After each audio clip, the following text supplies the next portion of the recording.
Allah kita akan dikasih karomah mendapatkan derajat tertentu di sisi Allah Subhanahu wa taala. Nah, tetapi derajat poso niki itu bisa dicapai juga oleh orang yang akhlaknya baik walaupun gak rajin poso. Biasanya like santri, saya percaya lah santri-santri ini kan rajin poso. Senin Kemis lah Pak Udin itu biar tirakate poso Daud. Like kula gak kuat poso masalahnya. Kula tirakat yang lintu mawon. Jadi katakan Nabi, walaupun kita gak poso, tapi perilaku kita baik, maka derajat kita oleh Allah Ta'ala bisa diangkat setara sama dengan derajat yang dicapai oleh yang ahli puasa. Itu kan luar biasa toh, gak usah poso tapi perilakunya api, perilakunya santun. Loh, akhlak yang baik itu loh, katakan Nabi, itu bisa menyamai, bisa mendapatkan derajat yang baik seperti derajatnya orang yang puasa sunnah. Itu satu kata Nabi. Kalau enggak derajatnya puasa, Nabi mengatakan darajatal qaim, derajatnya orang yang ahli sholat tahajud. Sebagian kita like santri biasanya rajin tahajud. Bapak-bapak kalau kinten jenengan bapak-bapak wali kita, ibu-ibu yang putranya masih sekolah, saya berharap jangan lupa mendoakan putranya. Benar, setiap habis sholat kirim Fatihah ke putra kita, sebut namanya. Lain dengan anak pinten 5 anak ini kudu kathah lah. Kalau nembe papat teng omah niku kebetulan di rumah kami di Malang itu ada santri. Kita mulai merintis pesantren tahun 2013 setelah Mbah Kung meninggal. Sebelum Mbah Kung mboten wonten, kita sudah izin Mbah Kung minta doa kalau kita mau bangun pondok. Kemudian Mbah Kung mboten sempat tindak teng Malang untuk apa biasanya? Apa? Peletakan batu pertama. Mulai niki lah bangun pesantren khusus putri. Lain niki adik-adik yang putri nanti kuliah di Malang, silakan bisa bertempat di rumah. Di santri itu ada yang ngeten, Ustaz, setelah boyong dia minta doa. Ustaz, saya minta doanya, nanti setelah ini saya mau menikah, saya pengen anak saya 15. Itulah hebat. Anaknya pengen 15. Nah, iya nawa jenengan jarene, lho kok akeh Dok? Nggih Ustaz, karena ibu saya, ibunya dia itu putranya 12. Dia ingin mengalahkan ibunya. Kayaknya bisa ditiru. Tapi luar biasa Bu, sedereknya dia itu 12 orang, itu rata-rata alumni Kairo, alumni Maroko, semua hafid. Ya apa kita mendidik, kadang saya tuh ya apa ya ibu bapak iso didik dari sekian itu semua hafid, dan itu alumni luar negeri. Nah ini yang kita tiru. Salah satunya adalah jangan lupa mendoakan putranya. Saya berharap bapak ibu, ibu-ibu yang putranya ada di sini, bapak-bapak yang putranya ada sekolah, jangan lupa setiap habis sholat maca Fatihah, selain untuk Kanjeng Nabi, untuk guru-guru kita, sebut nama anak kita satu-satu dan kirimi Fatihah. Insya Allah sukses. Kita tahu nasib anak itu ada di bawah kaki orang tua. Al-jannatu tahta aqdamil ummahat. Artinya nasib anakmu ada di dalam doamu. Kalau kita orang tua nggak pernah mendoakan anaknya, bagaimana kita berharap anak kita sukses? Karena itulah mari kita jangan lupa nggih, mantun sholat, sebut anak kita, bacakan Fatihah satu-satu. Kemudian donga teng Allah Ta'ala, semoga pendidikan anak kita sukses. Semoga pendidikan anak kita mencapai derajat yang tertinggi. Ngoten. Kadang kan kita itu sering toh nyerahno anak teng pondok, nyerahno anak teng sekolah, tapi lupa mendoakan anaknya. Melane lah biasanya ada wali santri datang ke rumah, kemudian beliau mengatakan, Ustaz, saya serahkan anak saya ke pondok, saya dan ibunya itu satu yang nggak pernah kita lupa adalah saya akan bantu mendidik putra putri jenengan, tetapi saya minta satu hal, jangan lupa mendoakan dan baca Fatihah untuk putri Anda yang ada di sini. Karena kesuksesan anak-anak kita itu tergantung doa kita.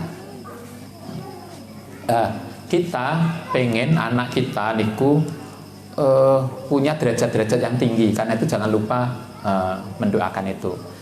Orang yang punya akhlak baik tadi, katakan Sayyidina Ali, itu bisa mencapai derajatnya orang yang ahli bangun malam. Nah, kita jangan lupa bangun malam untuk mendoakan putra-putri kita. Itu yang kedua yang diwasiatkan oleh Ali bin Abi Thalib.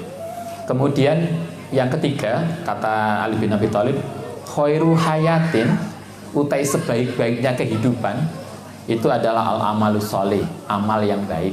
Maksudnya begini, kalau kita ingin hidup kita itu aman, sejahtera, maka marilah kita melakukan amal yang baik.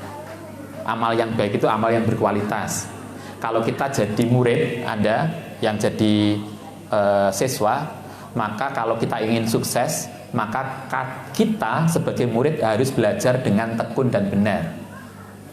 Kalau kita jadi guru, agar kehidupan kita menjadi baik, maka lakukan keguruan kita sebagai guru dengan amal yang baik. Kalau kita jadi petani, maka marilah kita bertani dengan baik. Kalau kita jadi pejabat, marilah bekerja dengan baik. Itulah amal soleh. Kata Allah Ta'ala di dalam Al-Quran mengatakan begini, man amila solihan, siapa yang amalnya baik, amalnya berkualitas, kerjanya baik. Kalau dia jadi murid, belajarnya serius. Kalau dia jadi orang tua, bimbingnya serius. Kalau kita jadi guru, ngajarnya serius. Kalau kita jadi petani, kerja taninya juga serius. Kalau kita pejabat, kerja pejabatan kita juga sungguh-sungguh. Maka fala yunahyannahu, apa aneh? Man amila sholihan min dzakarin aw unsa wa huwa mu'minun falanuhyiyannahu. Nah, maka kata Allah, aku akan berikan kehidupan pada dia hayatan thayyibah, dengan kehidupan yang baik. Sehingga kalau kita ingin mapan, ya harus kerja keras. Kalau nggak kerja keras, nonsen. Kalau kita ingin sukses, kita bisa sukses itu kan selain karena doa orang tua, karena karunia Allah, itu juga karena kita harus kerja keras. Kayak ngeten iki, kita suasana Covid, kita bisa membendung Covid ini kalau kita juga disiplin untuk menjaga aturan kesehatan. Kemarin di Pundi, daerah Pundi, sudah dicek ya, sing kemudian 60 orang kena niku. Karena ning pasare ruwet. Jombang nggih. Mojago. Jadi nggak disiplin. Maka kalau kita tidak disiplin, nggak sesuai dengan aturan, maka berarti kita tidak beramal soleh. Jadi amal soleh itu bukan sekedar ibadah, tapi apapun sesuai dengan pekerjaan kita. Katakan Allah Ta'ala dalam Al-Quran, kalau pengen kehidupan yang thayyibah, lakukan pekerjaanmu dengan baik. Layak kita belajar Buddha Gautama itu pernah ngendikan ngeten, kalau kamu ingin masa depanmu baik, maka lakukan pekerjaanmu hari ini dengan sebaik mungkin. Jadi kita itu kan sering toh napa ngarane? Nggak yakin masa depan. Aku kira-kira besok jadi apa? Kenapa bisa begitu? Karena kita tidak melakukan pekerjaan kita hari ini dengan sebaik mungkin. Marilah kita sebagai orang tua, sebagai guru, sebagai santri, sebagai siswa, lakukan pekerjaan kita sendiri-sendiri sebaik mungkin. Maka kata Allah, Allah akan ngasih kehidupan pada Anda dengan kehidupan yang baik. Itu yang ketiga. Kemudian yang keempat, kalau buatan perlu dangu, jam 10:30. Ini wis ngantuk.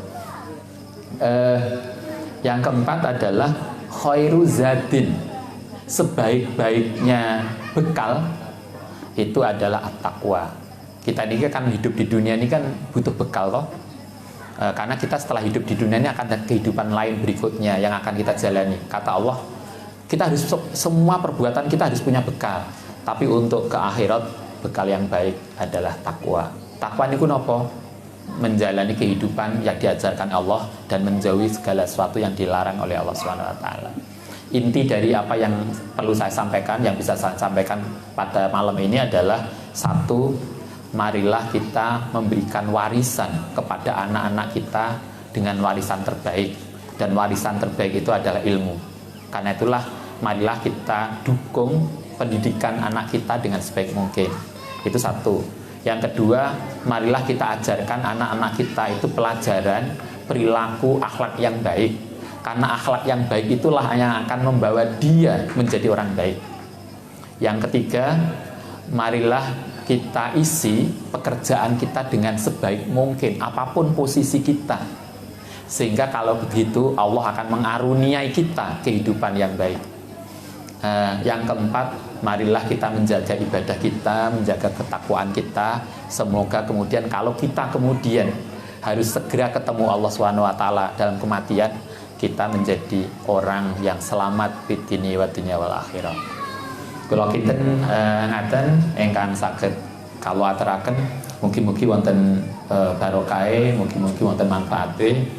Sekali lagi saya berharap marilah kita dukung anak kita untuk sekolah lebih lanjut, khususnya kalau yang hafid Quran mari kita dukung.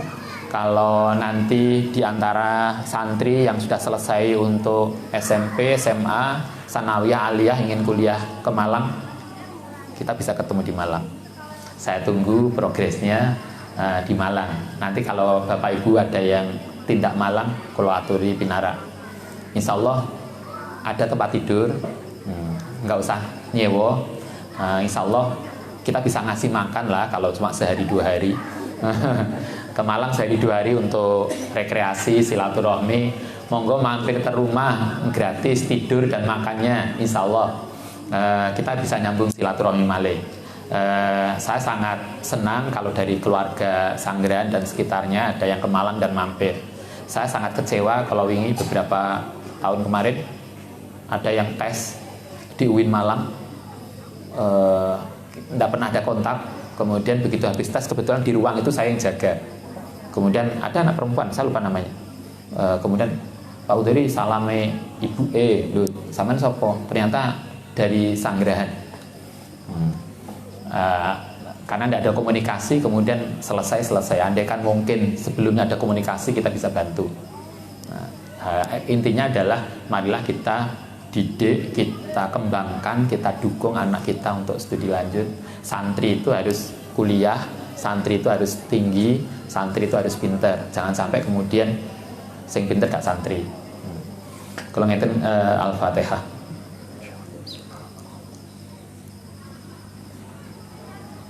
Bismillahirrahmanirrahim. Allahumma shalli ala sayyidina Muhammad wa ala ali sayyidina Muhammad sayyidil awwalin wal akhirin. Sallallahu alaihi wa sallam. Alhamdulillahil alamin.